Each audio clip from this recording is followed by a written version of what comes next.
Listen to the snap of reeds underfoot at dawn.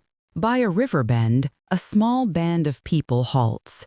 The air is thick with smoke and damp earth as they work. A child presses seeds into the mud, and for the first time, waits not for the hunt, but for the harvest.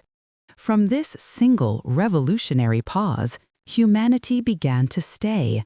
Villages swelled along the Nile, the Tigris, and the Euphrates. Grain demanded walls, calendars, and symbols. Simple marks on wet clay became our collective memory. Fields required canals, and neighbors became both partners and rivals. This was the birth of roots and of rules. In a sun-baked market, copper shivers under a craftsman's hammer. Across the Indus Valley and into the Americas, the mastery of irrigation and metallurgy forged new kinds of power. In time, codified law, taxation, and bureaucracy elevated rulers above the crowd.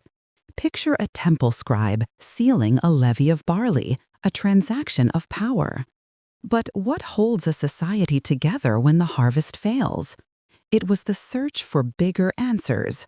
By firelit shrines, students chanted Vedic hymns, framing a cosmic order.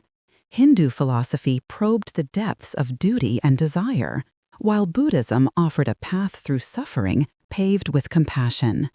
New questions arose. How could inner peace shape a just society? In a quiet courtyard near the Yellow River, a teacher shows a student how to draw a bow. Confucianism shaped the ethics of the family and the state. Daoist thought counseled balance with the unforced, natural way of the world. In another corner of the globe, a people gathered at a hilltop altar to remember a promise. Judaism bound covenant to justice. Greek philosophy pursued virtue through reason. Early Christianity preached a world-altering love.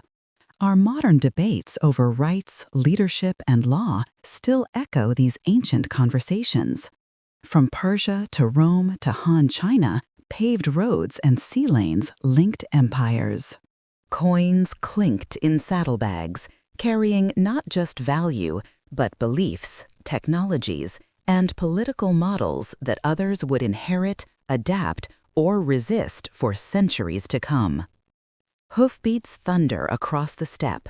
Lateen sails catch the monsoon winds. In the late 14th century, near the port of Kilwa, a young trader weighs a handful of cinnamon, the salt of the sea on his lips. His world is woven together by caravan routes and ocean currents, a network that moved not only goods, but scripts, faiths, and plagues. The Black Death that devastated his world also cleared the ground for a new one. Soon, the focus shifted from the known seas to the vast open ocean. After 1492, the hulls of ships carried seeds, silver, and stories across the Atlantic.